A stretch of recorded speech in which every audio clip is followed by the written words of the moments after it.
Korea, summer 1950.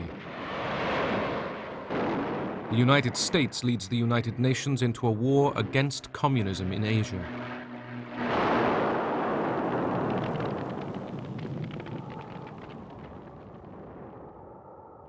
In winter, under attack from the Chinese communists, the UN troops are thrown into full-scale retreat. It was a route exactly like the one that Napoleon faced leaving Russia. We ran headlong, helter-skelter, pell-mell, trying to get to Busan, trying to get back to Japan. It was disgusting. The Cold War has become a hot war.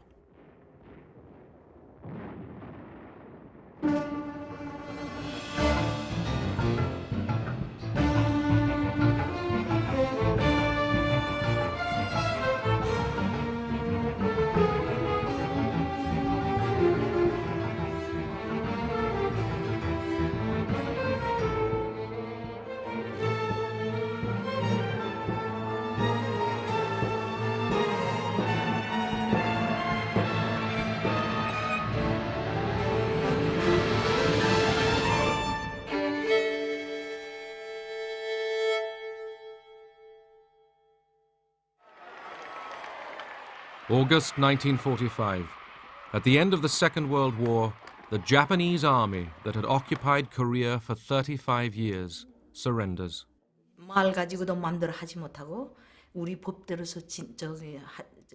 During the Japanese occupation, they forced us to follow the Japanese lifestyle, speak the Japanese language, use Japanese law. When we were liberated, we welcomed the soldiers.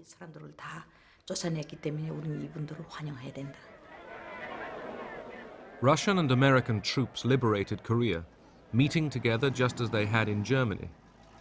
As occupying powers, the Soviet Union and the United States agreed to divide Korea along the 38th parallel as a temporary measure.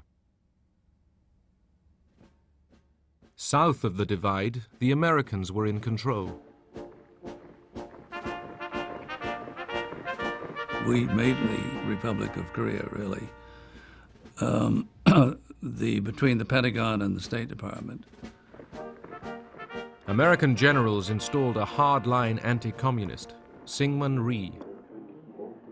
His charm is somewhat deceptive because he's also very tough. He's absolutely unforgiving, very patriotic, and he's not nearly as sweet as he looks. Rhee was appointed as first president of the new Republic of Korea in 1948. American troops withdrew. North of the 38th parallel, the Russians were in control. They established a communist regime through a network of people's committees. Kim Il-sung, who had spent the war in the Soviet Union, was groomed for power. He was a very handsome young man, always smiling. Everybody liked him in Korea. He made a very good impression. He was the national hero of the Korean people. The Democratic People's Republic of Korea was proclaimed, with Kim Il-sung as its president. As Soviet troops withdrew, Kim dreamed of uniting Korea under communism. Kim Il-sung understood that to resolve the problem of unifying the two Koreas was very difficult, that he would need help. Of course, the help he was hoping to get would come from the Soviet Union.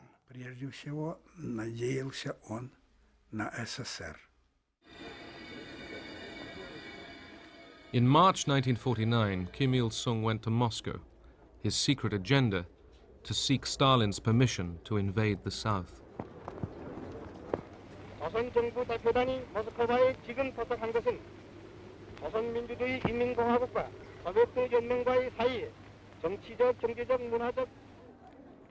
Stalin, preoccupied with crisis in Berlin, rejected Kim's request to invade.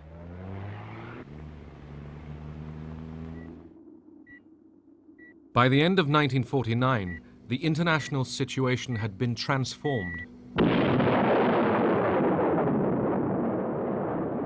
The Soviets detonated their first atom bomb.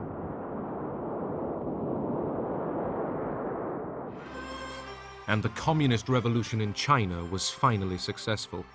Mao Zedong proclaimed the People's Republic of China.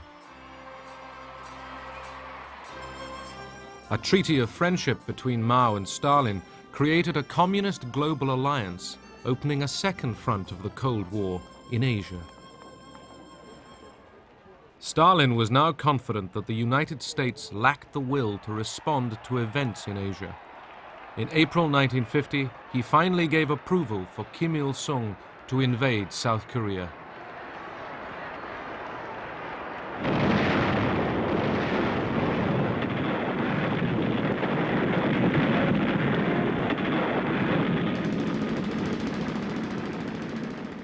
June 25th, 1950. The North Korean army launches its surprise assault on the south. I remember vividly even today, the day the war broke out. It was Sunday morning, and we heard this kind of remote, the roaring noise from the north. Equipped with Russian tanks and artillery and directed by Soviet advisors, 10 combat divisions of the North Korean army flooded south. We believed that we had to fight for our motherland, for our people, for our leader, Kim Il-sung. We believed it would be better to liberate the South and to unify Korea. That's what we were fighting for.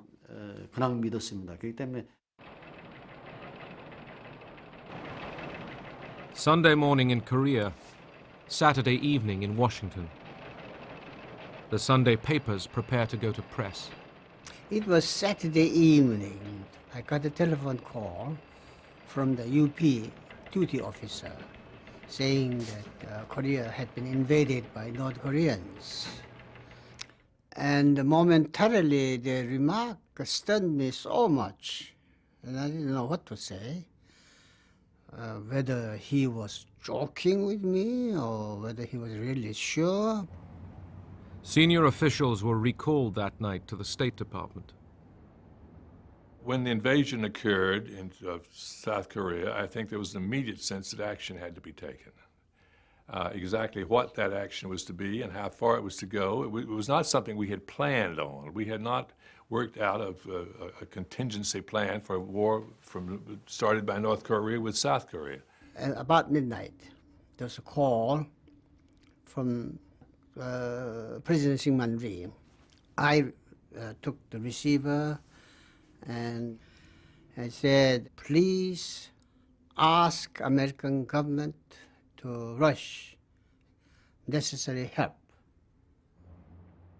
The South Korean ambassador went immediately to the State Department to see Assistant Secretary Dean Rusk. He said, if I quote him, we felt that this is a matter America alone cannot be concerned with. It is a matter the world has to be concerned. And with that judgment, we have decided to summon the Security Council for an emergency session. Noting with grave concern the armed invasion of the Republic of Korea by armed forces from North Korea. The following day, the Security Council met. Moscow was boycotting the United Nations because of its refusal to admit communist China. Those in favor will please raise their hand. The United States seized the opportunity to condemn North Korean aggression. Carried by 9 votes for, 1 against, and 1 abstention. 2 days later, the Security Council voted to create a United Nations military force to defend South Korea. This is, in fact, an attack on the United Nations itself. Under the UN flag, soldiers from 16 nations would fight against communism. We were elated. We felt very, very good, very encouraged. We felt, first of all, we felt that probably Korean unification was to come about. as a result of the resolution itself. President Truman addressed the nation. Korea is a small country, thousands of miles away. But what is happening there is important to every American. The fact that communist forces have invaded Korea is a warning that there may be similar acts of aggression in other parts of the world. The feeling at that time was that a military operation of this magnitude could not possibly have been taken without the support of the Russian military. In other words, it was concluded right at the beginning that this was a movement, this was something happening in the context of the Cold War.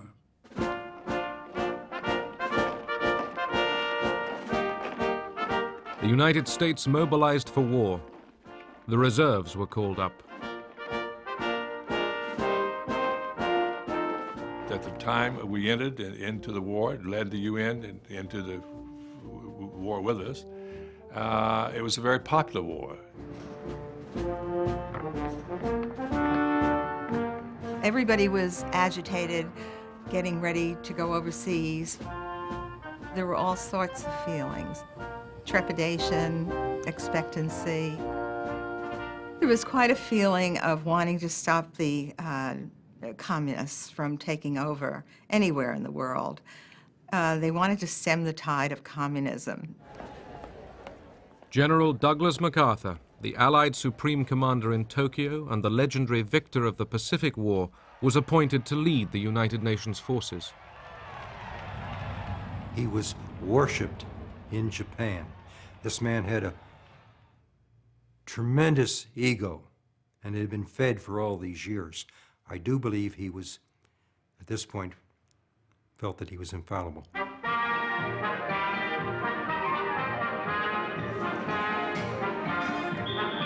The nearest troops to Korea were the American occupation force in Japan, few of whom were ready for combat. The lifestyle involved a lot of leisure. Alithas lived through the Sears Roebuck catalog, who bought nylons and whatnot for the native girls and that sort of thing. It was a good life. The U.S. task force sent to Korea didn't imagine their stay would be for long. As a matter of fact, we were told to take our athletic equipment and leave everything else behind, because we'd only be gone for maybe 6 weeks. Have a show of force in the field, and those groups would go back across 38th parallel, and we'd come home. It wouldn't be that easy. Rhee's South Korean army was in retreat. 2 divisions threw their weapons away and joined the refugees fleeing the communist advance. As soldiers, we did our utmost, but the overall situation was going against us. The North Korean army achieved its initial objective. It captured Seoul in 3 days. With the capture of the southern capital, Kim Il-sung won a great victory for communism.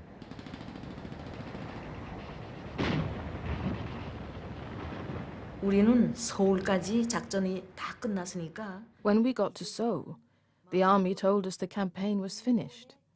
They told us political reforms will follow. Now the country will be unified with ease. We didn't think there would be any more war. 인정하고 전쟁이 다시 있을 거는 예상도 안 했습니다.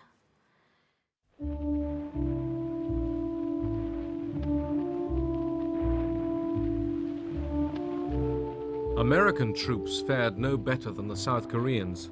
With no effective anti-tank weapons, the American line collapsed.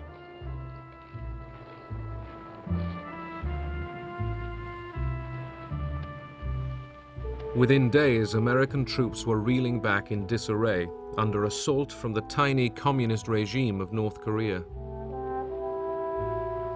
We had equipment left over from World War II. We were in very poor shape for everything. We were not ready to fight a war. That's what it amounts to. That's the long and short of it. Around the world, America's allies rallied behind the United Nations flag. The British Prime Minister pledged his support. If the United Nations organization was not to go the way of the old League of Nations, it was absolutely and imperatively necessary that a halt should be called. Troops from 15 nations began to arrive in Korea to join the Americans in the UN Army. General MacArthur took a gamble to turn the tide of the war. With the UN forces driven back to a tiny enclave at Pusan, a vast seaborne invasion 150 miles behind enemy lines would attempt to sever and then roll back the North Korean advance.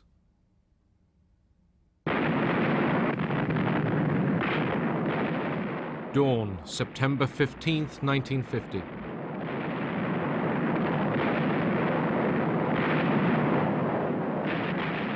The largest invasion fleet since the Second World War bombards the port of Incheon.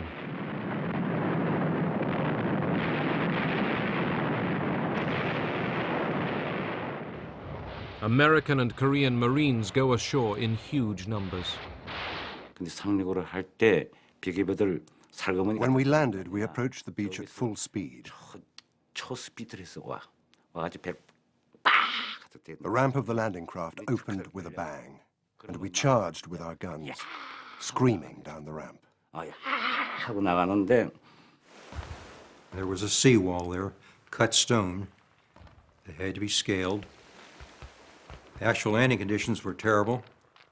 Part of the city was on fire. It was a rainy day, and the rain was mixing with the smoke of the fire and the smoke of the bombardment.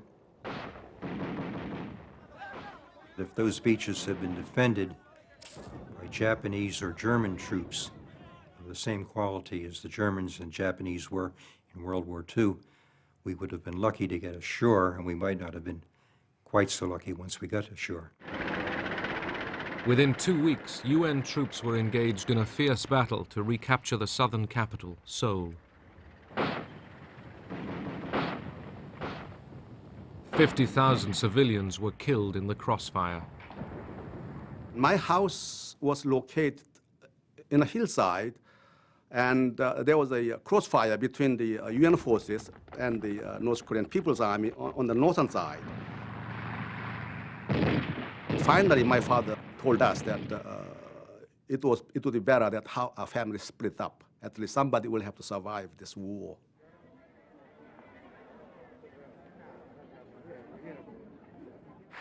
After finally recapturing Seoul, MacArthur reinstated Syngman Rhee in the Parliament building. MacArthur's association with Rhee's increasingly vicious regime caused concern in Washington. Syngman Rhee was a difficult man to back.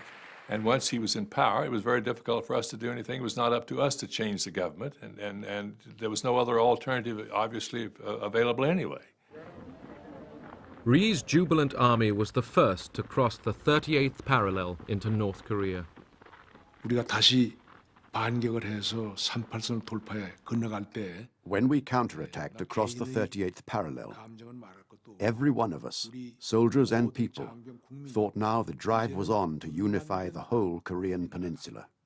통일이 되는 하나의 결정적인 계기가 왔다. 이렇게 생각을 했습니다. The UN troops, too, advanced into North Korea. MacArthur's war aim now appeared to be hot pursuit of the invader. I thought we'd won the war. I shouldn't laugh at this point, but I have to. I really thought we had won the war, and I think that was a general feeling. And we went north with high hopes.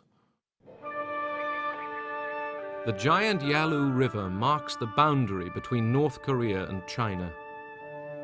Across this border, the Chinese leadership followed the war with alarm. They feared the American army in North Korea would invade the Chinese mainland.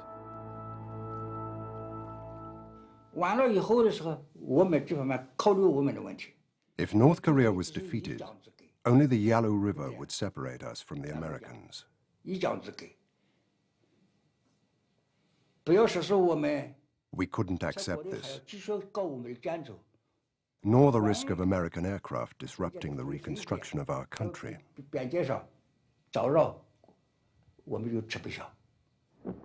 From devastated North Korea, an urgent message went out to Beijing.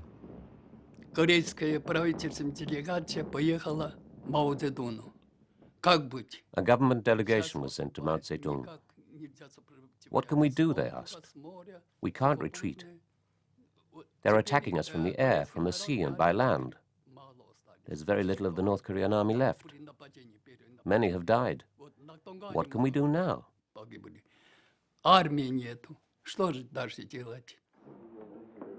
The communist leadership in Beijing was deeply divided over intervention.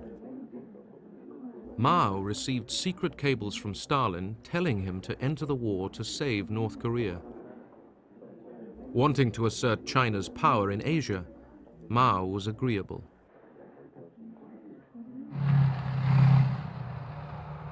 Meanwhile, the UN and South Korean armies continued the race north.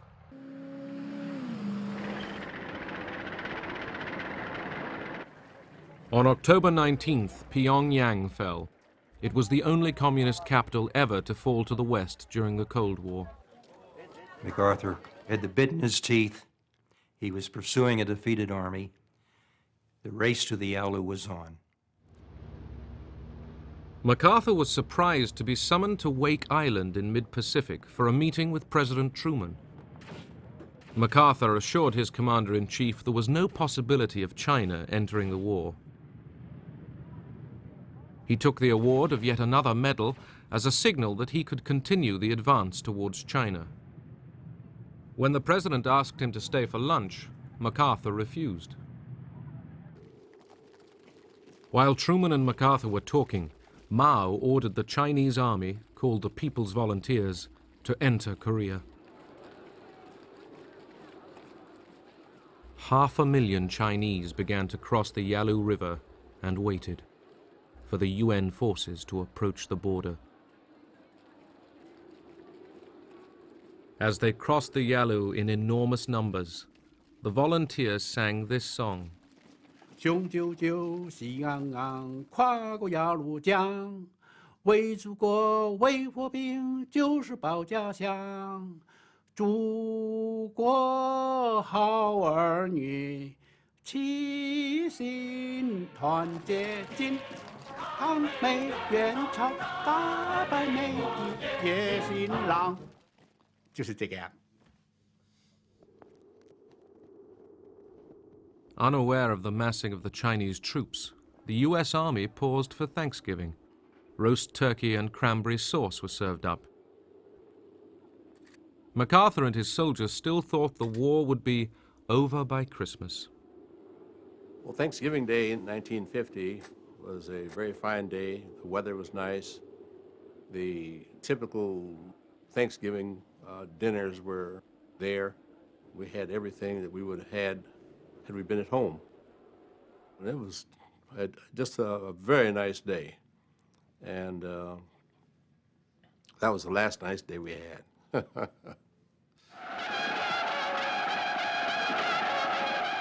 Next morning, 300,000 Chinese attacked. They'd blow these bugles, and they had a chilling effect on the soldiers. The first aim of the volunteers going into Korea was to defend our homes and country, the motherland. We couldn't allow others to cross the Yalu River and invade us. But also we wanted to help the Korean people. As in China's long civil war, Mao believed that greater motivation could defeat an enemy with superior arms. Because our war was a just war, the enemy could be defeated.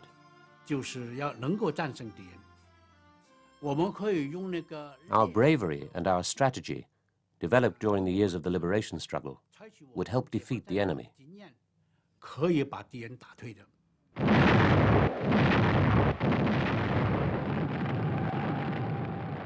The reaction when China came in was that we had a whole new war, a whole new situation. It was a very terrifying situation, and one that was extremely troubling.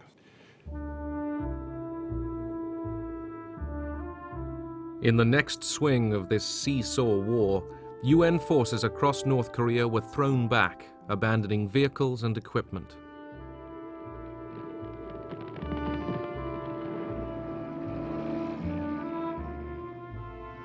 We had people on top of the trucks, on the running boards, just heading south.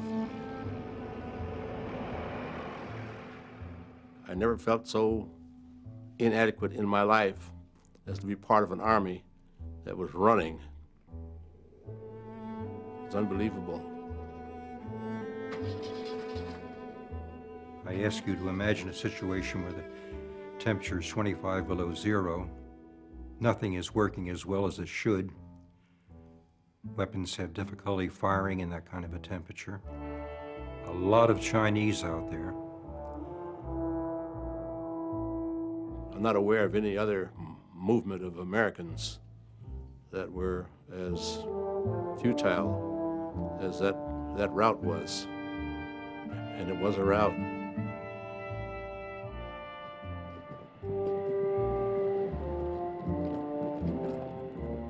American soldiers called it bug-out fever. We are fighting in Korea for our own national security and survival. We have committed ourselves to the cause of a just and peaceful world order through the United Nations. We stand by that commitment. At a Washington press conference, journalists repeatedly pressed Truman on the possible use of the atom bomb. It went on and on and on, just like that. The president not being able to shut this thing off, and until people began to think that maybe we were going to use the atomic bomb. The bulletins about the president's press conference went around the world immediately, and that caused incredible alarm. British Prime Minister Clement Attlee was sufficiently alarmed to fly to Washington for crisis talks. My aim in these talks is to align our policies in the new and troubled situation in the world and to find the means of upholding what we both know to be right. Next day, Truman assured Attlee that there were no plans to use atomic weapons. I think the Americans understood it would be tit for tat. If they use it, we will use it. We had an agreement with the Chinese. That's why they didn't use the atomic bomb.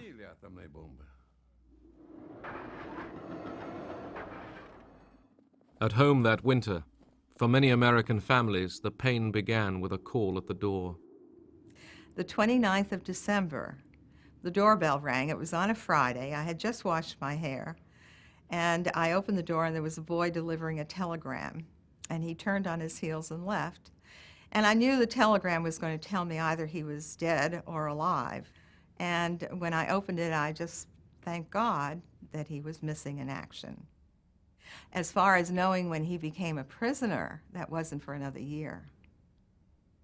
Even though we knew he was in a camp, I never knew from day to day how he was doing. I never knew from letter to letter if he was alive, so I always held out hope that he would come home, but I never could say that he would come home.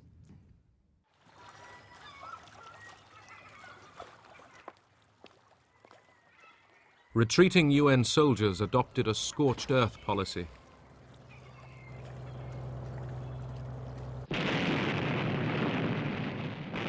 After withdrawing from Hungnam, American engineers blew up the dockside.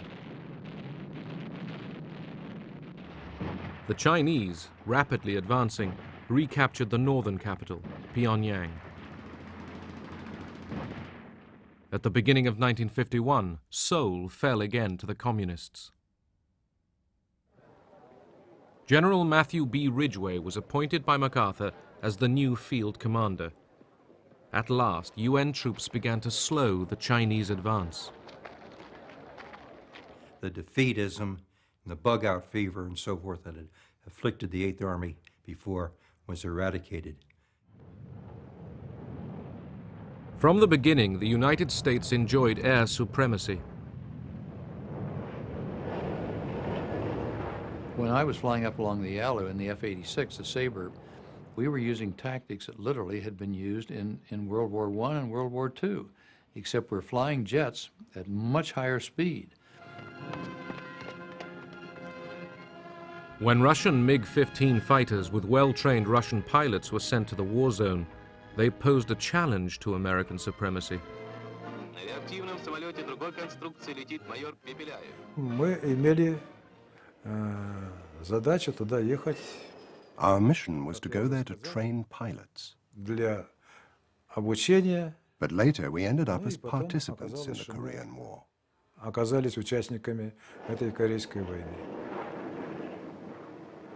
The presence of Russian pilots risked bringing the Soviet Union into direct conflict with the United States. Наше руководство, и государственное, так и военное. Our government and the military demanded complete secrecy. Нас обязывали, как можно. We must never let the enemy know they were fighting Russians. Чтоб наш противник не понял, что воюет против них русские.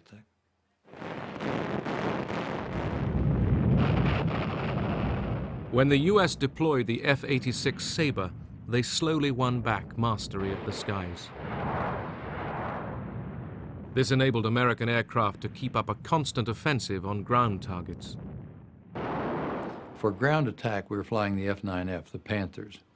Now, they would carry a large bomb load, and we could carry a couple of 1,000-pound bombs on that airplane, and on some flights, 100-gallon napalm tanks with a white phosphorus grenade cap on there so that when it hit the ground and impacted, it would burst into flame and ignite the napalm.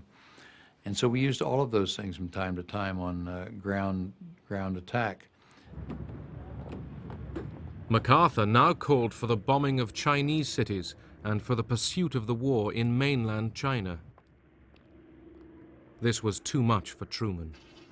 I believe that we must try to limit the war to Korea for these vital reasons: to make sure that the precious lives of our fighting men are not wasted, to see that the security of our country and the free world is not needlessly jeopardized, and to prevent a third world war.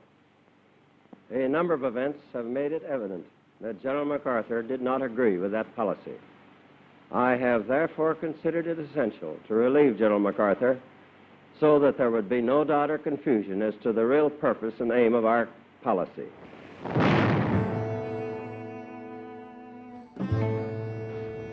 By the summer of 1951, the two sides had fought themselves to a stalemate in the hills of Korea, almost at the point at which the fighting had begun a year earlier.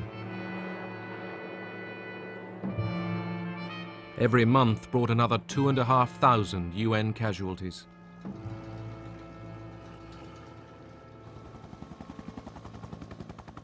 It became evident to us that we were not going to fight this war to win it, that we were going to fight it to some negotiated kind of peace. Armistice talks began in July 1951, but got nowhere. Both sides found the other's attitude impossible. 이 공산주의자들하고 교섭이라고 하는 건 굉장히 어렵습니다. Negotiation with the communists was very difficult. They treated the negotiations like a battlefield tactic, something to buy time. 그 사람들은 시간 버는 것도 있고요. One of the main stumbling blocks at the truce talks was the fate of the prisoners of war. Both North and South Koreans maltreated their prisoners. 1 in 3 American POWs held by the North Koreans died during the first winter.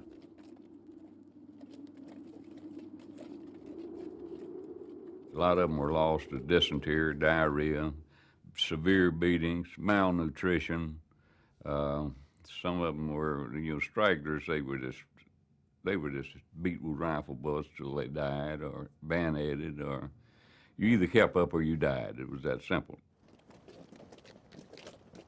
Concerned by the numbers dying, the Chinese took over control of the prisoners. They organized daily lectures to indoctrinate them. They say, we will tell you why you come to Korea, why you have come thousands of miles from your home to spill your blood for the profiteering warmongers on Wall Street, why you come here to lay down your young lives. They are sleeping with your wives and daughters. Do you think this is right? And this would go on for days on end, hour on end, days on end, forever, continuously. Back home, few people wanted to know. Everybody was involved with World War II, but nobody was involved with Korea. The newspapers had so little in them. If I wanted to know what was going on in Korea yesterday, I would have to get the New York Times, because on page 2, they had a short column on the Korean War every day. But most of the other papers didn't, and you would only see headlines when there was a skirmish or if some hill had been lost or won, you know. So there wasn't that interest. There really wasn't. You know, it wasn't like Vietnam where you ate dinner and watched television and saw the latest battle. You know, there wasn't anything like that. In Japan, the Korean War galvanized the economy, generating $3.5 billion of spending. Japan, the ex-enemy, now became a bastion of capitalism in the struggle with communism in Asia. Japan became the jumping-off place for the Korean War. The dockyards and shipyards were used to rebuild, recondition the ships. Japanese electronics, which are probably now the top of the world, really got their start in the Korean War. In South Korea, the UN held 130,000 communist prisoners. Each one was asked if he wanted to return to his country of origin or stay in the non-communist world. The communists were outraged when almost half of the POWs chose not to return to their communist homes. Violent protest dogged the camps. When the armistice talks resumed at Panmunjom, the fate of the prisoners delayed the negotiations for months on end. As the truce talks stalled, the relentless bombing continued. American bombers dropped almost as much explosive on North Korea as they had on Germany during World War II. 어디서 언제 날아온지 어디 소리도 없이 싹 날아와서 The bombers came without warning. 하기 때문에 거기에 맞아 죽은 사람. Too many people died because of the bombing. You found dead people everywhere.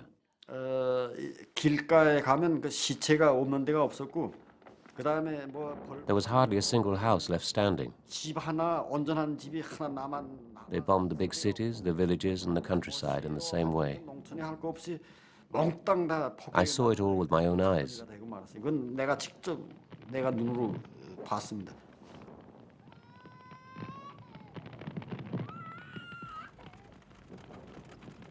Estimates suggest that in the north, as many as 2 million civilians were killed. It was horrific. They said Stalingrad was destroyed 96% in the Second World War, but Pyongyang was destroyed 100%. Everything was burnt to ashes. Not a single house left.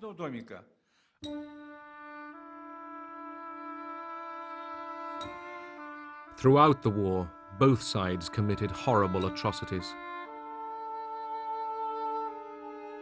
Northerners killed Southerners accused of sympathizing with the enemy. Rhee's supporters massacred those suspected of being communists. In seemingly endless violence, innocent civilians were often the victims.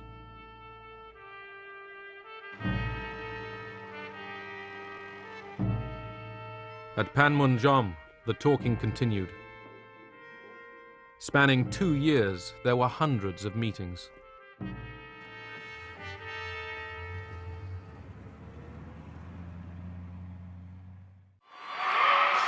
1952, election year in America. 2 years into the war, Truman decided not to run for the Democrats. The Republicans chose Dwight D. Eisenhower. His slogan, "I shall go to Korea." A lot of us were disenchanted with President Truman. I somehow blamed him for the war. So when the elections came up in 1952, I couldn't wait to vote for Eisenhower. I felt being a military man, and his pledge was that he would see what he could do to end that war, that he was the man I wanted in office. Eisenhower defeated the Democrats in a landslide victory. There were changes in the East also. In March 1953, the communist world mourned the death of Stalin. Stalin had kept the war going. His successors wanted to end it.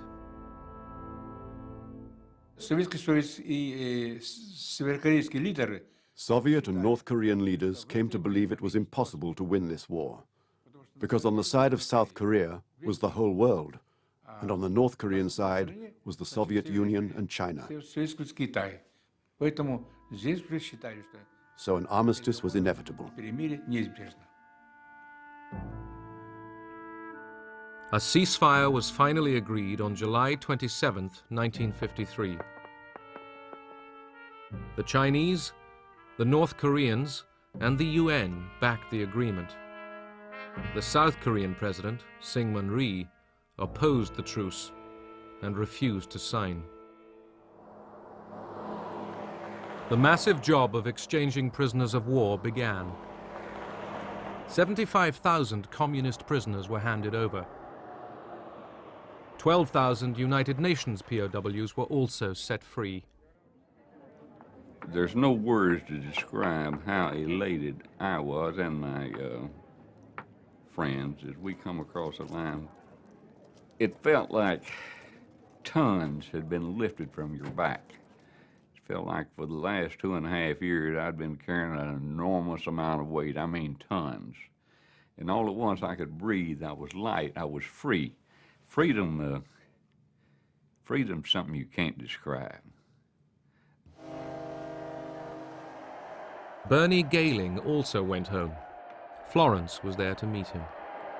I'd only known him 6 months. We were only married 6 days. This young man who left with blonde, wavy hair came back with brown, straight hair, thinned. And he was gaunt. I mean, he no longer had the facial structure that he had when he left. This man that I had waited for 33 months. And then he comes home, and I don't really know him. But it didn't take long.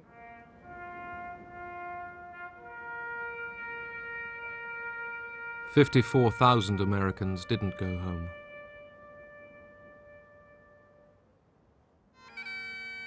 The war claimed the lives of 3,000 men from the armies of 15 other nations. In China, Mao called it a great victory, and the volunteers returned home as heroes. An estimated 500,000 Chinese soldiers had died in the war.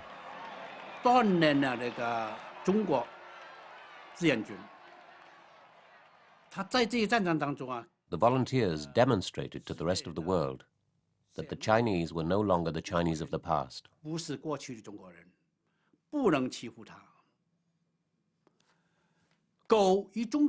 China could not be bullied.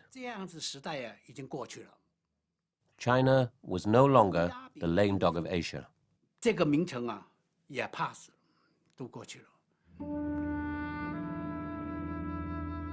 In North and South, 3 million Koreans were killed, wounded, or missing. Another 5 million were homeless. 53년도 정전 협정할 때 When the truce was negotiated in 1953, there was a chance for the Korean people to breathe. 조선인민들이 숨쉴 기회가 있다. But there is no real victory in war. It kills so many people, and destroys so much. 승리했다. 거기서 무슨 승리가 있어요? No victory, but the West held the line. In Korea, communism had been contained. In broad terms, it was a defeat for socialism. We were unable to impose the socialist system on South Korea, so it was a defeat.